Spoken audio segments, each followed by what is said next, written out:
Welcome back to Vikings Extra. Vikings trying to keep pace with the Lions atop the NFC North. Detroit steamrolls in Chicago today. Jahmyr Gibbs over the century mark on the ground, while Jared Goff throws for over 330 yards and 3 touchdowns to 3 different receivers as the Lions move to 13-2, just like the Vikes, 34-17 the final. Taking a look at the updated NFC North standings as of tonight. The Vikings keeping pace with the Lions atop the division.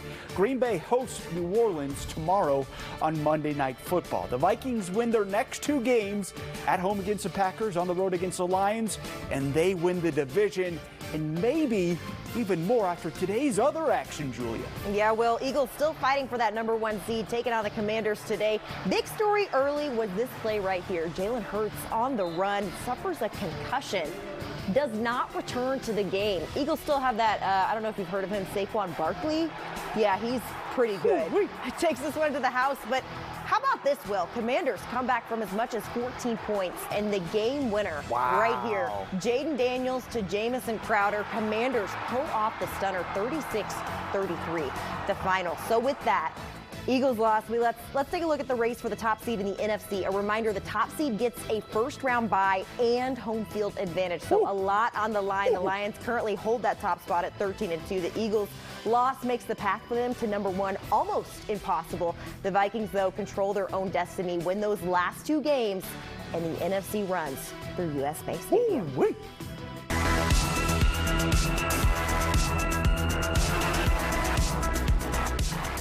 Well, for Bad Juju this week, we're actually leaving the gridiron and hitting the hardwood. Taking it back to last night, Carol Evans' first Timberwolves game of the season to air, and things started out just swimmingly.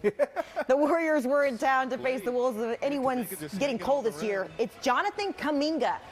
Acting silly goofy during warm-ups last night. He's on G. Santos' shoulders, just having himself a good old time, blocking everyone's shots. Not something he gets to do very often, so, you know. Little did he know he would delay the game 20 minutes by being a clown ahead of this matchup. By the way, tradition at Wolves games, if you haven't been, crowd can't sit until the first basket.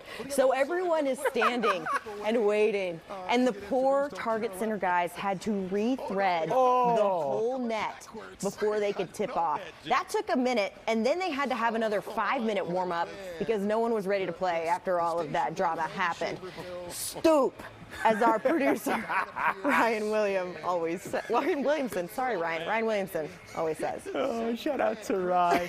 Also, shout out to Michael Grady and Jim Pete rolling with it. They didn't have a commercial break the whole time. No, they didn't. They just rolled with it.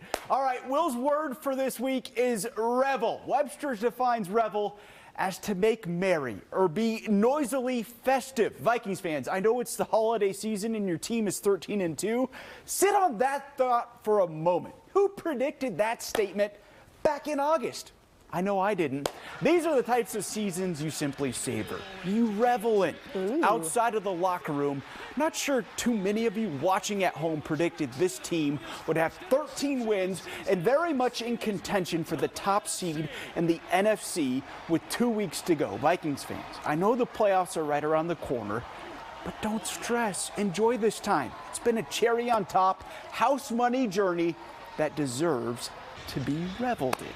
Yeah, I would say you don't have a season like this all the time. Well, some teams do. Oh, Bama.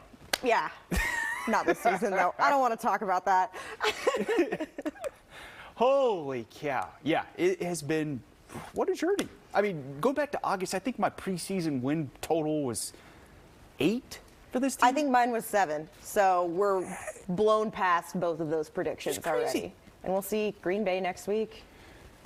What are your thoughts? At home, Jordan Love, Josh Jacobs, that dynamic combo, they've been rolling of late. Right. Especially Jacobs on the ground. He's going to be tough to stop for the Vikings defense.